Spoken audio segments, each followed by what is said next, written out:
Amongst the circuits, beneath the neon skies, the citizens of Kybergrad live out their hollow lives. Hi, Keith. Hey Matt, how are you? I'm very well, thank you. How are you doing? I'm doing good, Matt. Thanks for asking. So, how was your day so far? Hey, been a pretty easy start here. I'm just working on some social media Yeah, content for our cool. new single. So Wonderful, exciting stuff. wonderful, mate. Wonderful. So, Matt, your fifth studio album, Qisma, is to be out on April 3rd. So, would you like to tell me a bit on the songwriting process and the production that goes behind this upcoming album? Absolutely. So I have a very strange habit where when I'm reaching the end of one project, the ideas for the next one start to come through. So the previous album, Terra Nova, we were Yeah. recording that in 2021, 2022, and like right in the middle of that, I started to get some very basic new ideas. And at the time, I wanted to write something that was a bit of a response to Terra Nova, it was another double album, Yeah. very ambitious, very intricate. So I thought, well, okay, can we take all of the things that make up the sound of HeKz, and can we do something that's maybe a little bit more direct, a single album, still telling a story, but maybe going for a 45, 50-minute Yeah. album. And of course, as Terra Nova came out, and then I could really, dive into what would become Qisma in a lot more detail. It was quite an epic failure in that regard because it was an even longer album than Yeah. Terra Nova, and I think more ambitious and more intricate. And so I suppose the specific kind of writing process was I demoed the whole album and then first presented it to the drummer that plays on the album, Jerry. And from there, the magic starts to happen. So I like to present the songs in a pretty full arrangement to the rest of the band. And then there it develops. And it becomes this little conveyor belt. So we pass to one, pass to the other, and then everyone puts their own flavor and brings their own inspirations and influences, and that gives the songs what they need to really become HeKz tracks. Amazing, amazing. And does Qisma has some kind of a storyline or a concept behind it? Absolutely. It's really a fully fleshed out story in the style of an Operation Mindcrime, Scenes from a Memory, those kind of albums where we have characters, we have locations, and every song on the album is a chapter of that story. Beautiful, beautiful.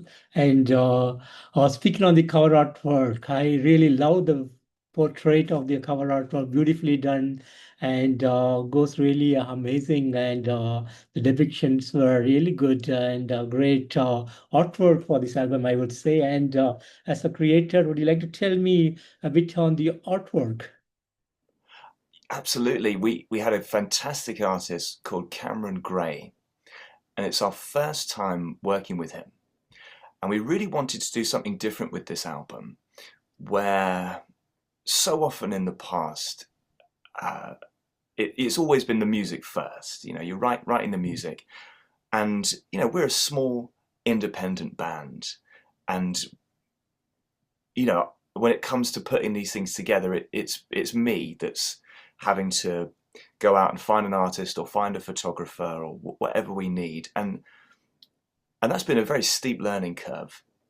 And so often it's a case of, right, we've got the album, what do we do now? And it's like, okay, who do we have access to? Who can we afford? All the rest of it. But with Qisma, it's been a bit different, and I've learned a lot of the lessons of, releasing albums independently. And it was a case of, right, there's a story here, there's a rich world, and we're going to need these things. We're going to need artwork. We're going to need photos and videos and social media content.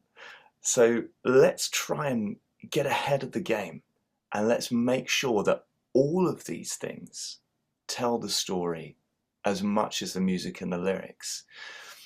And my partner she's got a fantastic eye for detail, but also for storytelling. She's a writer and a photographer herself.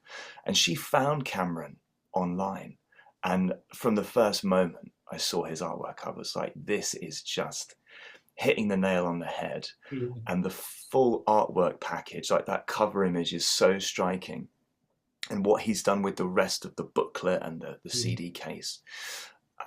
You've got the themes of the natural world, this futuristic environment, also the human element, which is vital to the story. Yeah.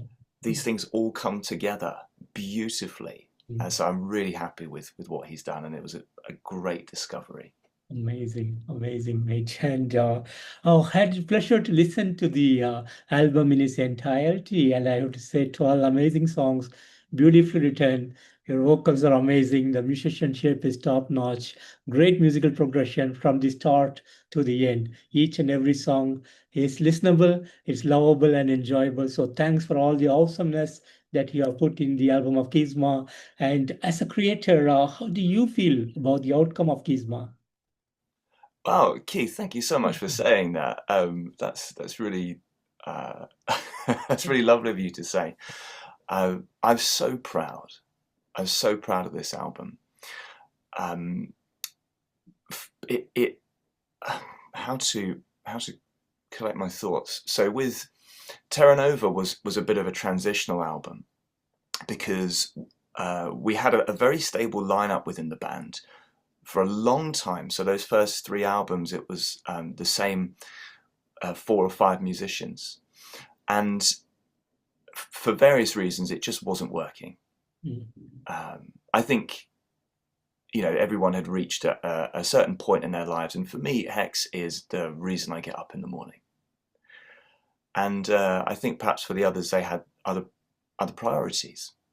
So I had Terra Nova, which I'd written for that group of musicians, but then things changed, and I was able to collaborate remotely with a lineup of musicians who took the songs and made them, took them further.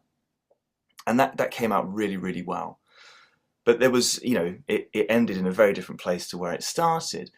But the difference now with Qisma is we have a stable lineup again. And so to write songs for those musicians who would then go on to record them, and then, we're going to go out and play them live. So I was able to think about, when we play this song, what's Lucia going to do, or what's Tollis going to do, or we can have these moments where the violin and the guitar are battling each other and all the rest of it. So to have that real, I don't know, full circle is the word, but to think of it in that way rather than, previously having no thought about how the songs could be played live, or it's exactly what HeKz should be. HeKz is a band. It's not the Matt Young show. It needs the input of other musicians who are passionate, and that shines through on Qisma, and that extends to John Mitchell, who mixed and mastered and makes a guest appearance on the album. He's like the 5th Beatle. He's like our George Martin in terms of what he brings to the table with his production. Beautiful, man, beautiful. And almost a month back, you came up with your first single from this album, "The Future Is Here," with a music video, which is absolutely stunning. A simple music video, not too much complexity in the music video. Simple but awesome. I can see all guys playing together, and it's so amazing to see the music video. And would you like to tell me a little bit on the making of this music video? Absolutely, yes. The Future Is Here was a lot of fun. So it's the first time we've made a music video, a proper music video. And again, because we've got the musicians in the band, I wanted to show that. Very simple, little bit of effects. Kind of like a a bit of an old-fashioned music video, maybe the kind of thing that a band in the 70s or the 80s might have done. Yeah. Simple lighting, and then as it progresses to the end, it gets a little bit more glitchy. We get the effects coming through, which reflects the song beautifully. This idea of a perfect world. This is where our story begins, this technological paradise where you don't need to work and you can just do what you want all day. Is it freedom? Is it control? Is there something more sinister going on? And these are themes that we're going to expand upon with the second video, which is coming out in just a few days on the 3rd of March. Amazing. And I don't want to give too much away, but I like how you've highlighted the simplicity of the first video and this idea of storytelling through all of the media that's attached to this album. Is you're going to see a progression. Things are going to get a little bit more ambitious with the second video. And then when we get to the third video, it's like a Marvel movie. Wow, that sounds amazing. I'm really looking forward to it, Matt. Really looking forward to watch these videos. Thank you for such information. And are there some big release day plans coming up for April 3rd? Yes, so we've got, well, this is what I'm wrestling with at the moment. So the third video is really going to put us inside the world of Qisma. So we're having this debate at the moment. Do we want to have that come out on the release day and have this extra special thing that's happening, or do we want to have it a few days before to build a little bit of hype? Yeah. So if, depending on what we decide, that may be one big special thing that happens on the release day. And then on the 4th of April, we're going to be playing our first show of the album cycle, where we're going to be debuting some of the new music, and we've got a brand new live set that we put together, where, as well as the songs from Qisma, we're playing some at least one song that has never been performed live. And we're going right back to the beginning of the band, and we're playing a song that we used to play, like I used to play when we were teenagers, like 16 years old, playing our first gigs. We're bringing one of those songs back, which is going to stand shoulder to shoulder with the new material, and that's makes for a really interesting moment in the live set. So those are some of the things that we've got lined up, for the release. Amazing, mate. And speaking on the release, are there some merchandise that is going along with the release, or do you have some big plans along with that? Yes, we're running a pre-order campaign at the moment, and we've got a double CD for Qisma. We've got a double LP, and we're doing something a bit speculative with a limited edition tape cassette. Oh, that's cool. And it was something I hadn't really considered, but I'm a music teacher, and I was speaking to one of my students who's a young lad, loves the Beatles, Queen, Iron Maiden, plays the keyboards, and for his birthday, his grandfather gave him a tape cassette and like a player and all of these tape cassettes, and he's just loving it, and that really kind of struck me, and I thought, because I know it's not unique, there's a lot of really young kids that are discovering this obsolete technology. And I looked into it and I thought, well, could we do a short run? And it looked like it was achievable. And you know what? The people have spoken. I think we're going to have tape cassettes for Qisma. And then beyond the musical merchandise, we've got a great range of t-shirts, hoodies. We've got this fantastic artist out of Indonesia called Vijay, and he's created these two designs.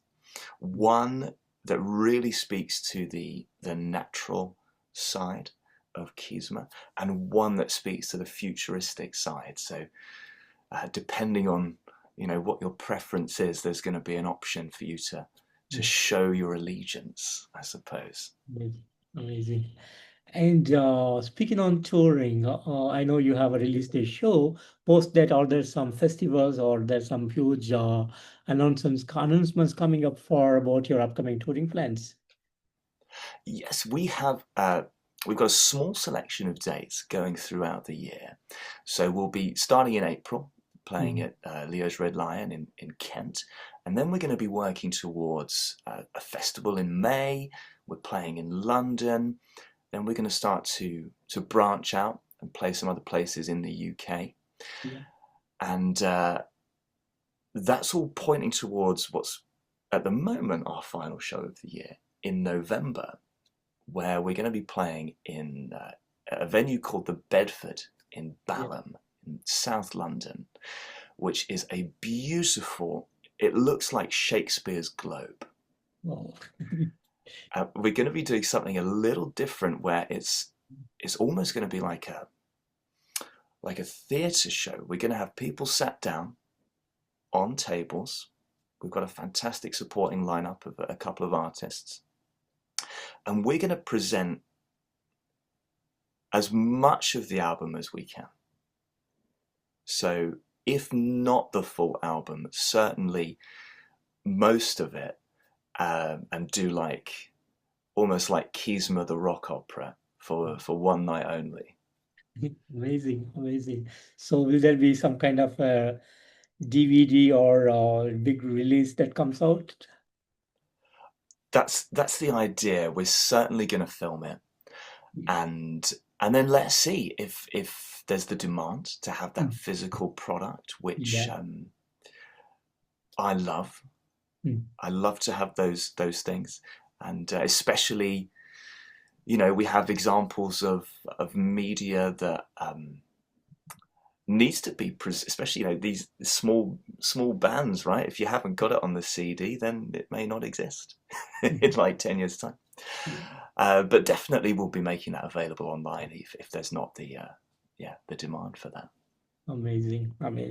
And speaking on HeKz, almost 20 years in the musical scene with 4 EPs, and with Qisma, you have 5 full-length albums. So how do you feel about this journey that you traveled so far?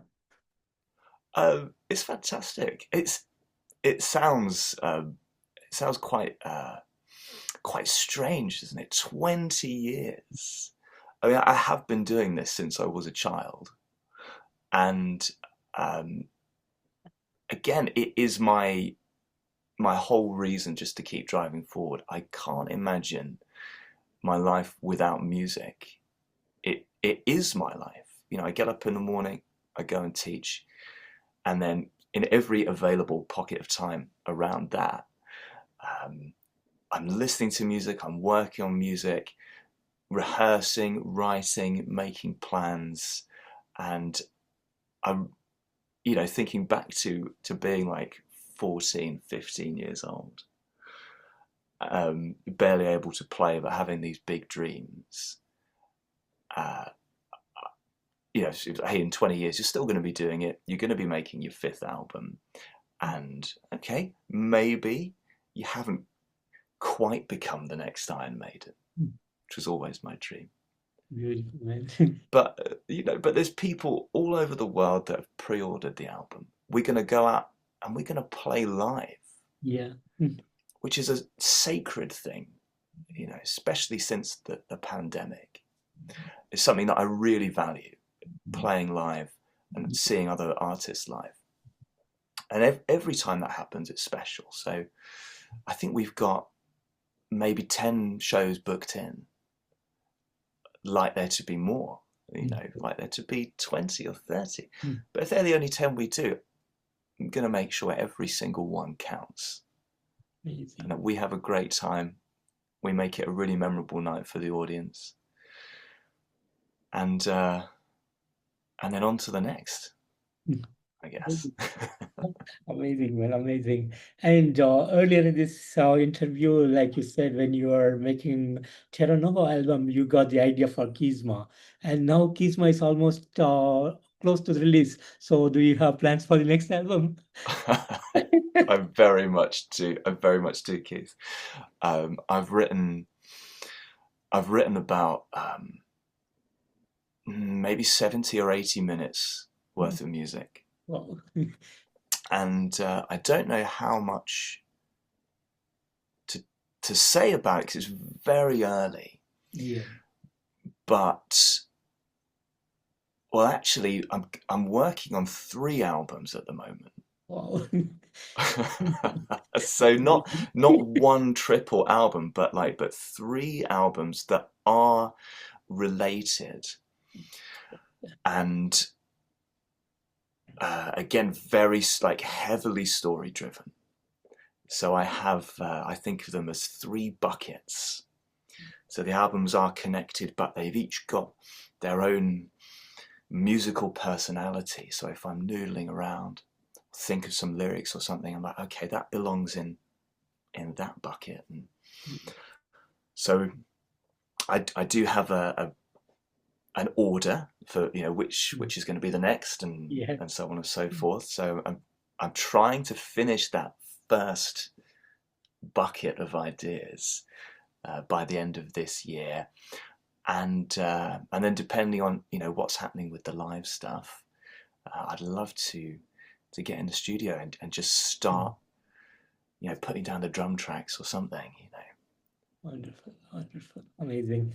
And I know there has been a lot of amazing moments over the years, but is there something special that you want to share with the audience today? Like a memorable moment. Some highlight moments for the band. Yeah, I think two really stand out to me, and maybe a third one if we've got time, which is a bit fun. But so I'll start with a really early one.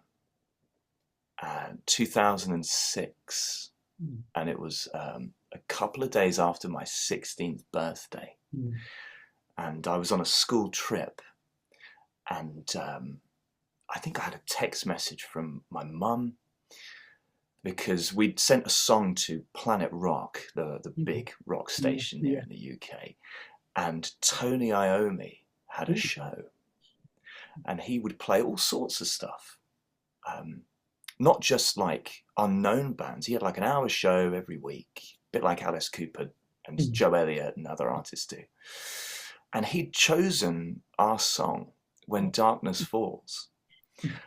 And he played it on his show, and he, I've got a recording of it somewhere on a tape cassette of him talking about it. And we were 16. My brother, who played the guitar on it, was 14, and he played it on his show. And that was a real the godfather of heavy metal has picked our track. And that's the song that we're bringing back. So 20 years later, When Darkness Falls, with the electric violin and 7-string guitars, and we're going to play an updated version of that, shoulder to shoulder with these new songs. It's going to be amazing, man. I'm really looking forward to that. Oh, it sounds great. We had a rehearsal a couple of nights ago, and man, the guys have really they've brought their A game to this one. Amazing, amazing. And if I may, just a more recent moment was when we played Bloodstock last year, and I'm not quite sure how we managed to cut through, because so many bands want to play Bloodstock, and we had played there in 2010. So 15 years later, and I just sent an email to the publicly available address, and I just said, hey, we'd love to come back. And I sent our new music, Terra Nova, and we got booked and we played, and it was the whole day. It was amazing. Sometimes playing festivals can be a bit stressful, because you don't have a lot of time. You got to get on, you got to get off, and it can go by before you even realize it. Mm. But we were up there, and I told the guys, like, we've got to really savor this. This was a big audience, a big stage, and it felt like a real moment of validation, because when the band came back to live activity in 2023, it was going to be 2 shows. It was going to be a couple of London gigs, and then on to the 5th album. And of course, that grew, it snowballed, really, culminating in that. And I was thinking, gosh, in less than 2 years, we've gone from 2 shows to now we're on stage at Bloodstock. It was, that's something I'll always remember. Beautiful, man. Thanks so much for sharing, Matt. And Matt, finally, any message that you have for the fans around the world? Well, to the HeKz fans, I'd have to say thank you for supporting the band, continuing to support the band. We have some great people who've been following the band for years, even decades at this point. And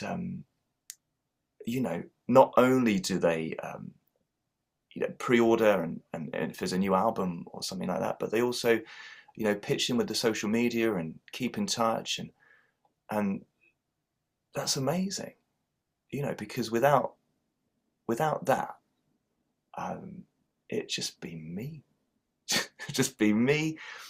sat here, making music and enjoying it, but it wouldn't go any further. And so that really does keep the HeKz train rolling. But I suppose outside of that, to the loyal listeners and readers and viewers of Metalheads Forever, just keep supporting the music that you love, whatever it is. If you've got a chance to go and see a band, whether it's Rush or a band like HeKz that might be playing down your local venue,